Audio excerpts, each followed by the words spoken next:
ang mga kabataang out of school youth ay nakatira sa aming dormitoryo, libre sa lahat ng gastusin para lamang sa gamot at medisinal.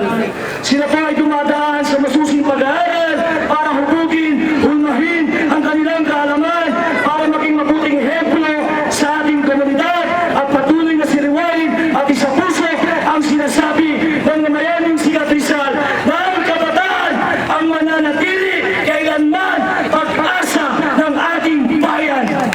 Tumalakpak kung totoo yan. Tumalakpak po tayo kung totoo na sila ay ating pag-asa. Pero siyempre, mas palakpakan natin ang ating mga magulang kapwa ko kabataan dahil kung di sa kanila, wala ang pag-asa ng bayan na yan. Palakpakan ang ating mga magulang.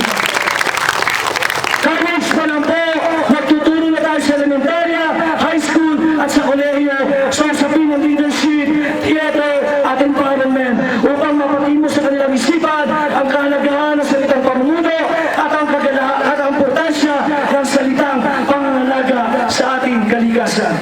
Yan po ang unang slogan, kaibigan ng kabataan. Ano naman po ang pangalawa? Sigaya ito po ay masasabi natin kakampi ng kalikasan dahil tayo po ay 15 na taon, 15 taon naglingkod sa programa pangkaragatan ng Puerto Princesa patungo sa kagubatan ng ating mahal na lungsod. Masusi po natin pinag-aralan ang mga isyu at hamon kinakaharap ng yamang dagat at ito ay bigyan ng solusyon para ang kabataan na kapamilya ng mga isda sa susunod na henerasyon ay may masasalok pang yaman sa ating karagatan sa paggamit na tinatawag nating responsible fishing. Ang palakpak po yan, nasa natin. Sabayan po natin si ate. Ayan. At siyempre po, ang 10 taon natin, tayo ay naglingkod upang subaybayan ang mga yamang kabundukan ng kagubatan na minsan o kadalasan ay hindi napupuntahan ng ating kababayan. Ang ilang kabundukan ay kalbo, hindi natin nakikita nasa taas dahil tayo nasa kapatagan.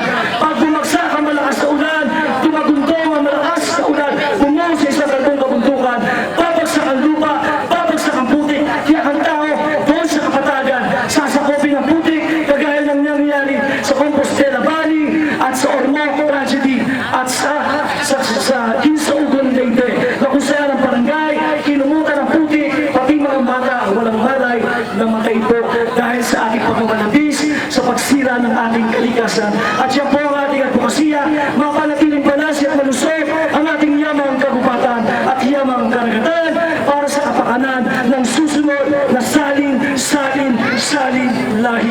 Masarap na wala sa mundong ito na hindi tayo sinisisi ng susunod na henerasyon na tayo nagpabaya sa paggamit ng kalikasan.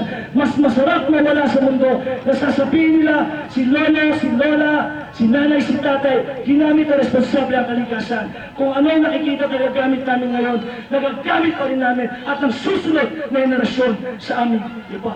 Palakpakan po natin ang ating kalikasan. Yung susunod kong slogan ng lingkod, kagapay ng mamamayan. Tayo po ay naging kagapay, katuwang ng mga barangay sa pagtuklas ng mga bagong ekoturismo na lungsod na hindi sinisira ang kalikasan pagkus ginagamit sa pagturismong gawain. Ito po bago po ako nag-resign sa NGO noong nakaraang Mayo, dinidevelop po namin ang Irawan Simpukan Trail, 27km trek na kung saan ang mga ngalaga po nito at magpapatupad ay ang ating mga kapamilyang katutubo nakikita sa nasabing lugar na hindi sinisira ang kanilang kagubatan.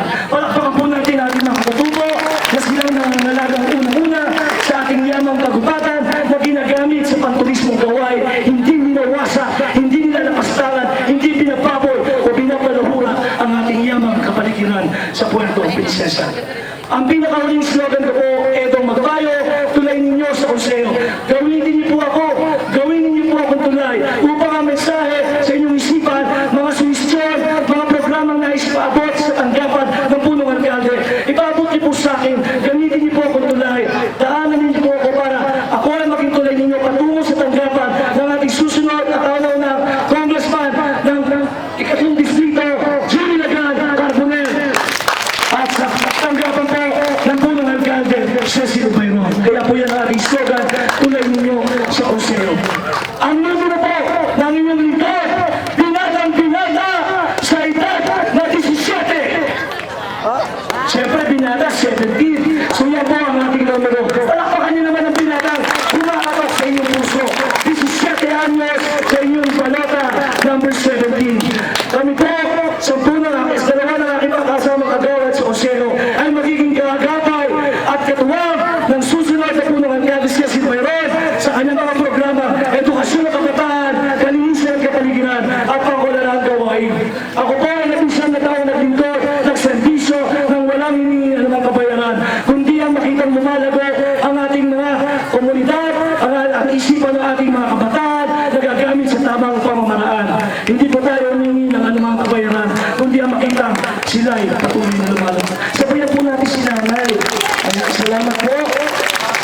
Bago po ako magtapos, para po sa isang testimonya, dahil po sa ginawa natin na 11 na taon sa pagsiservisyo, isa po tayo na Palawenyo, nakauna-una natin pong nakapasok sa Malacanang Palas at pinarangalan ni Presidente Benigno Tinoy Aquino para sa programang pangkabataan. Tayo po ay nakasama sa top 20 national finalists ng 10 accomplished youth organization sa buong Pilipinas at tayo rin po kauna-una sa Puerto Princesa Palawan ang kumatawan sa buong Pilipinas para sa Asian Champion of Biodiversity in Youth category. Naparangalan po tayo sa kamay nila. Palakpakan po natin ang ating mga taga-kapwa Puerto Princesa. At tayo rin po ay pinarangalan ng ABS-CBN para sa kanilang bida kapalawenyo at bago pa lumayapa ang patikang mga broadcaster na kagani po ang Batul at ni Dr. Jerry Ortega at ang buhay na si Antonio Rizwan. Tayo po ay binigyan parangal bilang outstanding Palawenyo ng college para sa community service na ginagawa namin tuwing araw, tuwing buwan ng bakasyon pag kami po ay walang ginagawa sa paaralan. Yan po ay ilan lamang sa mga parangal na ating kilala at bago po si Dr. Socrates na parangalan sa gawad bayaning Pilipino, tayo po ay nanomina na rin bilang bayaning Pilipino sa regional category. Hindi lamang po tayo nakapasok sa national dahil talagang mahigpit ang kompetisyon. Pero yung maging nominado ka bilang kinatawan ng Palawan sa bayaning Pilipino in youth category, malaking karangalan yan. Hindi lang sa Puerto Princesa, kundi sa buong Palawan at nakita ng mga kabataan na kung kaya ni Kuya Edo, kaya rin namin ang mga ginagawa. Tama ba? Kaya kumalakpak ang mga kabataan, pag-asa ng bayan. Kayo po lahat, hindi ko na po palalalimin, basta ako po ay magsasabi sa inyo, ang 11 na taong kong karanasan ay gagamitin nating sandata at gagamitin nating armas patungo sa Konseho ng Luzon ng Puerto Princesa.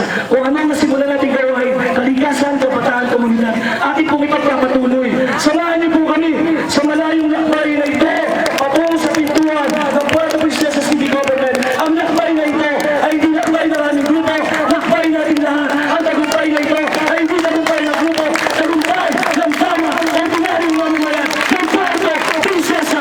Maraming salamat po sa inyong